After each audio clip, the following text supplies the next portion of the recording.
Operation Sindoor குறித்து மக்களவையில் மத்திய பாதுகாப்புத்துறை அமைச்சர் ராஜ்நாத் சிங் விளக்கமளித்தார்.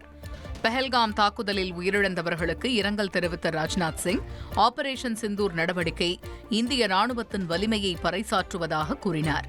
இந்திய மகளிரின் சிந்தூர் அழிக்கப்பட்டதற்கு பதிலடியாகவே தாக்குதல் நடத்தப்பட்டது என்றும், பாகிஸ்தானில் தீவிரவாத இலக்குகள் மீது மட்டுமே தாக்குதல் நடத்தப்பட்டதாகவும் தெரிவித்தார்.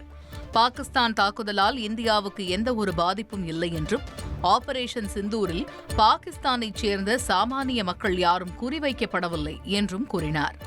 போரை நிறுத்த முதலில் பாகிஸ்தான் நாடே கோரிக்கை விடுத்தது என்றும், பாகிஸ்தானின் விமான தளங்கள் தாக்கப்பட்டதும் தாக்குதலை நிறுத்த அந்நாட்டு அதிகாரிகள் கோரிக்கை விடுத்தனர் என்று கூறினார்.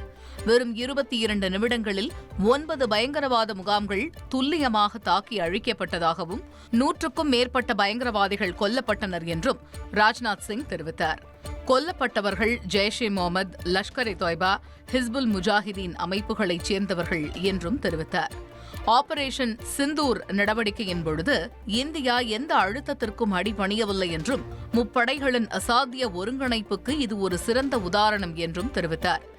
எதிரி நாட்டின் எத்தனை விமானங்கள் சுட்டு வீழ்த்தப்பட்டது என்பது குறித்து எதிர்க்கட்சிகள் கேட்கவில்லை என்றும், மாறாக நமது நாட்டு போர் விமானம் எத்தனை சுட்டு வீழ்த்தப்பட்டது என்பதைத்தான் எதிர்க்கட்சிகள் கேள்வி எழுப்பினர் என்றும் விமர்சித்தார்.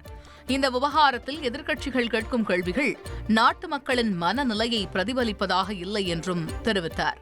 ட்ரெண்டை ஃப்ரெண்ட் ஆக்கிக்கோங்க. தந்தி டிவியின் சப்ஸ்கிரைபர்ஸ் அண்ட் ஃபாலோவர்ஸ் குடும்பத்தில் நீங்களும் இணையுங்க.